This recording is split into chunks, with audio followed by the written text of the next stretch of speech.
Welcome back, YouTubers. This is Inland Northwest Native News. I'm your host, Jeff Ferguson, and it has been a while. And if you're anything like me, since COVID hit, you really kind of had to take the work that pays the bills. And believe it or not, this ain't paying the bills. But I'm still here, you're still here, and we're still Indigenous. And again, it's a great day to be Indigenous. I made this one simply because I was asked pretty recently, as a Spokane tribal member, what does it mean? Why is it important for you to get out and vote? And so I made this short little video that I want to share with you, but I want to tell you a couple things real quick. First off, as you can see, I've been real busy. I've been building out the studio here. I'm really excited about being able to bring in people here to do interviews. I've got a lot of backlog stuff that I've been trying to get around to, but if you've been following me on Facebook, you'll know that I've had some other video projects that pretty much tied me up through over the summer. But I still have a lot of content that's coming, and I still would like to hear feedback from you. So what I've been doing is I've been assembling the each episode with a little bit of news, some artists, maybe some elders, kind of a variety of different things. And I'd like to hear whether you'd rather see that or if you'd want individual interviews as they come up, individual events as they come up. Should I post them as full episodes with a variety of a little bit of everything? Or would you like to see individual clips or individual stories and interviews as I get them, as I collect them? I can put them up, or I can wait and hold them and put together, assemble whole episodes. But you let me know, because this is here for you. This is to keep you informed. But getting back to the main topic of this particular video, voting. You know, there's a lot of things going on right now, and seems like our votes don't count when it's all electoral college votes. And that may be true, but you know, there's a lot of other things that matter. And if you're kind of like me, I felt in the past, you know, that my voice was so insignificant. You know, you might already have your ballot in the trash can. You might have thrown in the towel, given up, said, hey, I'm not even going to fill it out. It's not even worth it. But if you listen to this next video, I'll give you some very good firsthand examples of things that were changed this last year. And it's all because you got out and voted, and I got out and voted. We got some good people in office and at different positions, and we're able to get things done. So it's, you know, it's more about a bigger picture thing, but I'll explain more of that. So, but thank you once again for joining us.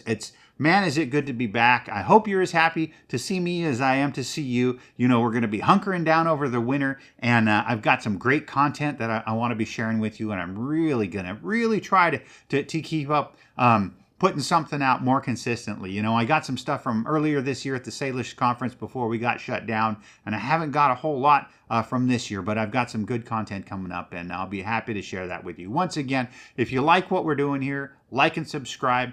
Tell your friends. We're trying to cover news and events for 11 tribes of the Inland Northwest. We're also covering artists and elders and events, cultural events, things that impact us on a national level. We'll talk about too. If you followed with some of the earlier episodes, you know, like the Yakima case, you know, that'll give you an idea what's going on. We have some stuff that's happened with the Cherokee Nation over the last few months. We might be going into some of that stuff, but we'll be discussing more. I'll be coming back. You know, I really miss you guys. I miss talking to you. I miss your comments. I miss the feedback, bumping into you out there at the different events. And it's really good to be back. And I apologize I haven't had more content for you, but hang in there. I'm going to be putting more stuff out. Thank you once again for joining us.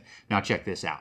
You know, I was recently asked, why is it important for us to vote? You know, I know today with how many different issues that are out there, it can be hard to decide, and it can also seem like our votes don't count. Our voices aren't being heard. And in a lot of cases, that might be true.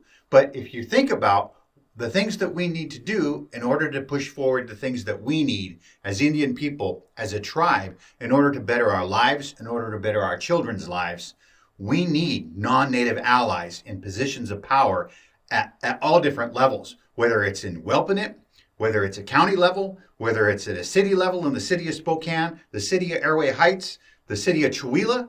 We need non-native allies to help us get to where we want to be. If you look back historically, over the last 80 years, we've been fighting for our Grand Coulee settlement. Now, if that settlement had gone through in a previous administration and we had enough non-native allies in positions of power, we may have been able to keep that $53 million in that settlement.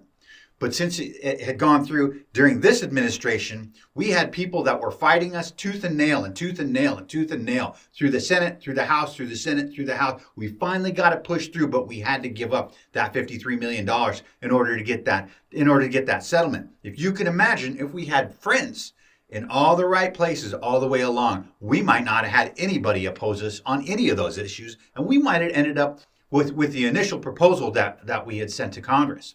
When we go out and we look at developing in Airway Heights or Chewelah, we have to think about who are we going to be dealing with? Who do we want in that mayor's office? Who do we want as a county commissioner? Who do we want to be dealing with as a governor, as a senator, as a state representative? Who do we want? Do we want somebody who's historically been fighting Indian people the whole time? Or do we want somebody who's one of our non-native allies who'd like to see us, see our socioeconomic development projects flourish? That's who we want in office, and that's why it's important for you to get out and vote.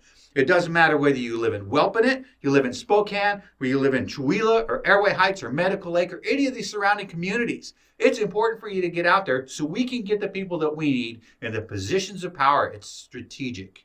Now, if you look at something that's hit a little bit more closer to home, a really good example of this is the missing and murdered Indigenous women movement.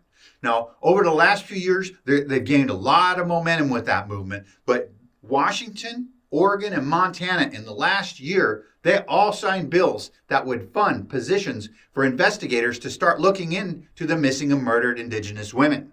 Now, we never would have been able to get that kind of funding if we didn't have some allies in the positions of power that were able to go in and persuade the governor, persuade the senators, to persuade the House of Representatives, to persuade the people that we needed to persuade to get those bills passed so we could start looking for our missing and murdered Indigenous women. Another good example of that is Indigenous Peoples Day. You know, that used to be known as Columbus Day here in the state of Washington. But we pushed and we pushed and we pushed and we got Indigenous Peoples Day. And we did it because we were able to work with our non-native allies in those positions of power. Another really good example of this, right here and now in the city of Spokane, we are going to change the name of Fort George Wright Drive. They've tried to do this for decades. But as they say, right now, the stars have aligned. We've got a Spokane City Council and a Spokane City Planning Department that don't oppose it, and they're ready to make this change. We also have the Spokane Falls Community College and their administration. They're ready to sign up.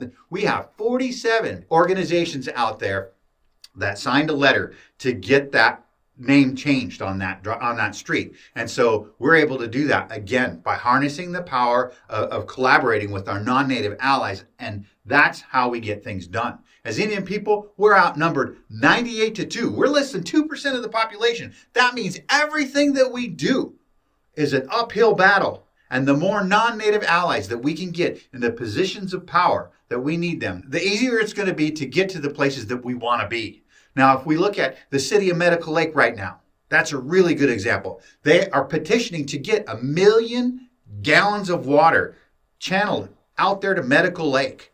They have a lot of development going on out there. It's considered one of the fastest growing cities in the country.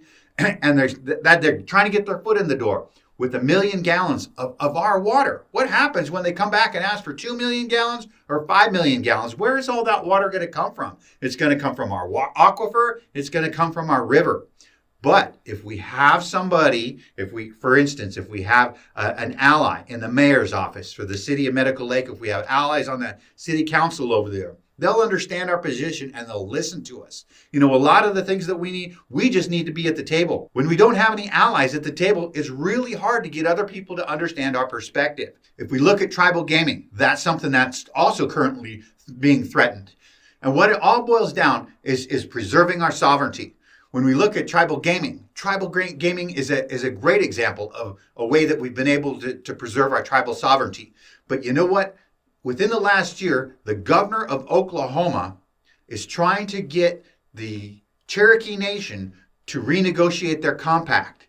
And he wants to do that because a lot of the people over there feel that the Indians shouldn't have all the casinos. They want to either get a better deal for the state, or they want to open up tribal gaming. They want to open up gaming in all of Oklahoma to everybody. That would be devastating. It's a multi-billion-dollar operation in the state of Oklahoma. And if they can do that there, they can do that here. But they're not going to do that if we have our non-native allies in positions of power in the governor's office, in the senator's office, in the state representative office, everything down to our mayors and city council, all the way on down.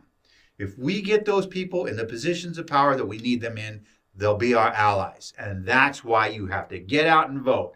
Be sure to sign your ballot. Be sure to fill in that circle. Any ones that are being checked or any that are being X'd, they're throwing them out. So be sure to fill in that circle. It's that important. You know, our sovereignty is like an iceberg. They're constantly chipping away at it, whether it's for gas tax or cigarette tax or gaming or all these different things. Indigenous rights, indigenous people, Indian people are constantly trying to preserve their sovereignty, and they keep chipping away at that iceberg. And the one thing that we know is when those little pieces drift off, we're never going to get them back.